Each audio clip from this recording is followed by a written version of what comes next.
Hi, folks. My name is Eric Warnberg. I am one of the guidance counselors here at Medfield High School, and I want to welcome you to the second week of our junior future planning curriculum. Today's topic is going to be standardized tests, and I'm going to talk to you a little bit about the options. As you look at the counselor assignments listed here, I just want to make mention of the reimagining of standardized testing and the calendar, and obviously the impact that COVID-19 has had on the availability of students to be able to take these tests. Medfield has done what they can. Last October, we were able to offer a school-based SAT for Medfield students only, and I think it's important for you folks to know we are trying to replicate that at some point this spring, hopefully in March. We are still waiting to hear about MCAS, and every week it's a little bit different, and as our principal, Mr. Parga, says, just wait 5 minutes because something will probably change. So we are working on that, and hopefully today there'll be a few takeaways for you in terms of the landscape of standardized testing. So moving on to the screencastifies that we will be presenting. This is week 2. You heard from Mrs. Lodge last week about making the most of the Naviance program that we have, which is a wonderful research and communication tool. And then next week you'll hear a little bit more about application terminology in the Common App, and then differentiating the process as an athlete, musician, or student who needs academic support, and then mental health resources at the college level. So types of tests. I think it's important to talk a little bit about how these tests operate. Many of us have taken these in the past. SAT itself has evolved tremendously in the last 15 to 20 years. So for the SAT reasoning test, the test is basically broken up into two big halves, a evidence-based reading and writing and a math section. So those two sections continue to be worth 200 to 800 points. Most students are scoring between 400 and 600, 4 and 1600 on these SAT scores as a composite score, basically. So there is reading, there is writing and language, and there is math. There is also an optional essay that students can take. Not every college requires that, so oftentimes we're asked, can we take the SAT without the essay or take it with the essay? It's certainly a very long day. That's a student-specific request. Oftentimes schools that are more competitive and more selective ask for more things, so they may want that essay. So that's certainly something that you can ask guidance counselors as you sit and meet with them about the future planning process and how it pertains to your own child. Khan Academy is a wonderful resource. It's partnered with College Board and ACT, and they will offer free personalized practice for anyone. And I'll talk a little bit more about that when we get to the PSAT score, but there is data out there that if students do 20 hours of test prep through Khan Academy, the average gain is about 115 points from the PSAT to the SAT. So compared that with no prep at all between PSAT and SAT and just going to school and learning the curriculum we offer in Medfield, students could expect to see an improvement of about 60 points. As of right now, if you are planning on taking an SAT outside of Medfield, you would be registering through collegeboard.org. Most students have set up some type of a College Board account already. If your child has not done that, this is a good time to set up that account. For the first time, it takes about 40 minutes to put in all the information that's needed in order to register for SATs, subject tests, and to be able to send those scores to colleges when the time comes in the fall of 21. So the ACT is traditionally, it was a test that was very popular in the middle part of the country, and in the past couple of decades, it has certainly gotten out to the East Coast and the West Coast. There are 4 sections in addition to an essay: English, math, reading, and science. So for students that have an affinity for science, they have an opportunity here to show that through the ACT. The ACT's essay is also optional. Same thing exists. Some colleges that are selective, that want more things, more short answers, more essays, more supplements, may want more sections. So students may be encouraged to take the ACT at least once with the writing. The scoring is different. The range is 1 to 36, and we'll talk a little bit about how that compares and contrasts with the SAT. Students would register through the ACT website, act.org. Completely different entity from College Board, completely different entity from Medfield High School and our PSAT registrations. I also mentioned the SAT subject tests here as well. Sometimes there are some selective schools that if a student takes the ACT with writing, they do not have to take the subject test. And I think one of our overarching themes for all Medfield students is to try to be as efficient as you can in taking these standardized tests. We certainly do not want kids taking them 3, 4, 5, 6 times. Most students will see one spike off of their PSAT, and then for the most part, they will plateau. So the testing schedule and calendar and the times that you take it are certainly things that we're happy to discuss with folks in our one-on-one sessions. So the third layer of standardized testing is schools that are optional. And this is something that we think is important to define. A test optional school allows students to decide whether or not they want to submit a score. So traditionally speaking, if the average SAT at a school is 1,000 and the student scores at or above that score, we'd recommend submitting the score. If that same student scores below 1,000, it's probably best that they not submit the score. If your student does not test well, but they have other areas of strength, test optional is a wonderful opportunity for students to consider.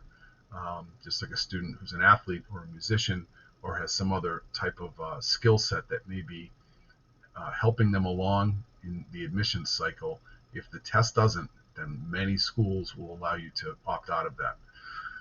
There's a new term that we heard this year called test blind that's become very popular in the state of California, specifically at Caltech, where even if you do submit a score, they are not going to consider it in their admissions cycle at all. And I received an email this week from a school in Pennsylvania. What they're calling, the term that they're using is test unnecessary.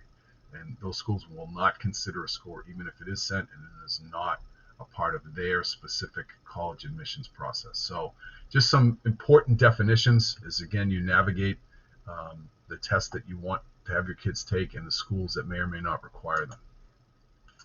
And in terms of trend lines, I think this slide is important to share with people a little bit of the history. And I would precurse this with the fact that there's approximately 3,500 colleges in the United States. In 2002, almost 20 years ago, 300 of those schools were test optional. Then it jumped to 750 in 2010. Last year when we did this, just a year ago, with the class of 2021 students, when they were juniors, there was just over 1,000, and I thought that was a big milestone. That was almost a third of colleges. And then this year, partially due to COVID, over 1,600 schools are test optional. So, and many are committed to the fall of 21 admission cycle to remaining test optional. So, how do you test and when do you test? You know some of the definitions, and now if you're kind of setting up a map, which is something in a traditional year we would recommend that people do, take a look at that calendar from January to June of junior year. Is there a wedding that you're going to or you're unavailable? With COVID, this map is pending. I think some of the red components that I've listed in here are things that we're pretty sure have either happened or will happen. Your sons and daughters were one of the first crop of students to take the pre-ACT, which we started offering to sophomores, so that may give you some insight into whether or not the ACT would be a good test option for them. This past October, the juniors, a number of them took the PSATs. Those reports came out on December 8th, and we'll talk a little bit more about the PSAT score reports in a moment. We did offer the seniors an SAT sitting in October, and we are working on offering them in March. Some of the other tests, again, the juniors and the MCAS, not sure when that's going to take place. Traditionally in May, those of you that have students in AP courses will take AP exams during the first couple of weeks in May. And then SATs and ACTs are traditionally offered in other districts and other dates. It has been very, very hard. We've heard from many of you about how some schools have canceled, not rescheduled, and We've had kids that have been postponed from one place to another place. We've had kids drive out of state for that. So again, we are working towards that March 2021 and trying to at least provide one opportunity for our kids to take the SAT here at Medfield High School.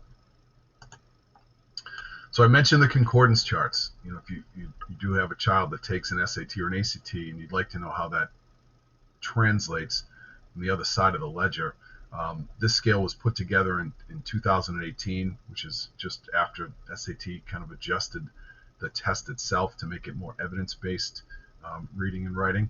So these, every counselor's got these somewhere in their office, and they're a great resource to kind of compare and contrast what the range might be for a student that's taken the SAT or the ACT, and to see if there's a specific lane they should stay in of the two scores, or if they're consistently struggling on them on both sides of the ledger, to maybe again look at 1, 2, or 3 of those test optional schools that were listed as well. Fairtest.org is a great resource if you want anecdotes, if you want data, if you want to read about the trends about more and more schools going test optional, test blind, and test unnecessary. I would encourage you to visit that site. As we mentioned, 1,600 plus colleges are test optional, and that will stay. I think that number may actually grow before the admission cycle of 2021. In the old days, some schools, if you didn't submit an SAT, they would ask you to put a graded English paper, history paper. We hear less and less of that in recent years. But we think it's important to share also that all Massachusetts state schools, colleges, and universities will waive the SAT or the ACT for students that are on IEPs or 504s. And that's another conversation that can be specific to your student with the guidance counselor as you are setting up future planning meetings. So the PSAT score sheet is one of the better pieces of information that College Board provides, and I just wanted to run through this very quickly. This is what has been recently made available for the juniors who took the PSAT in the fall. Many students will look right at the score, the 960 here, and the first question is that a good score? How did I do? Did I do well? And what I try to do is refer them to this number here. This is the percentile of how they did versus other juniors, probably 2 or 3 million juniors that took this test across the country. That's who they're competing with in admission cycles. So this student with a 960 scored in the 51st percentile with college-bound juniors. So it's a specific number. And then between the evidence-based reading and writing and the math score, you can see what that percentile is as well. There's a range here about meeting expectations, or not meeting expectations academically based off of this PSAT score. This obviously doesn't highlight the fact that this is a time test with, it's basically broken down into 5 or 6 sections where time management will really dictate a score the first time a student takes a PSAT. And we see that when we look at the question level feedback. Oftentimes a kid will leave a number of questions blank at the end of a section, and that's usually an indicator that they may have struggled with the time management. But this score sheet is tremendous because it does tell you the score, the level of difficulty, the answer that the student put, the correct answer. It's even got the open response questions that were, the kids had to kind of do some long math showing their work and things like that. So it's a pretty thorough report. And one of the best things that it does is that this will link. The students are given an access code, and this PSAT report will link with Khan Academy and provide a free student-specific learning guide, an SAT prep guide. So if that information that's available to all kids who took the PSAT, and students spend, again, up to 20 hours of SAT prep time and practice time, they could see 120 point increase on average when they take the real SAT. So just some helpful reminders. And again, if students have not received this or are having trouble logging into their College Board account, they can certainly come down to guidance, and we'll be able to get them a paper copy and even sit with them and explain to them, again, how those percentiles work and what the averages are usually in Medfield and things like that. So finally, just a couple of reminders. I've mentioned it a couple times. The PSATs, for those that took it, were released on December 8th. and students can log into their College Board account and get their online school report. And if not, we can certainly help them. And if there's one piece of information that leaves Medfield High School each week that I encourage you to look at, it's the news flash from Mary Jean Ingram, the principal secretary. Any information that's definitive on the March SAT being offered in Medfield will be in the news flash. The payment process, that would not be something that students would register through College Board. They will register through Medfield High School. We have a third party that will collect the money on that and the registrations. So please keep your eye out on that in the coming months. And as always, if you have any questions about any of this information, we strongly encourage that you contact your child's guidance counselor to set up a future planning appointment. It's a wonderful thing in the coming months to sit down with parents, students, and counselors so everyone's hearing the same thing and can try to map out what the second half of junior year is going to look like. We can bring up transcripts and GPAs, look at the SAT scores. We have some data now with the pre-ACT and the PSAT scores. So never hesitate to reach out to us. It's certainly a very complex year, but I think every week that we're in school, we feel more confident that we're able to manage the challenges that exist through COVID, and we're hopeful that there's a light at the end of the tunnel. So thank you.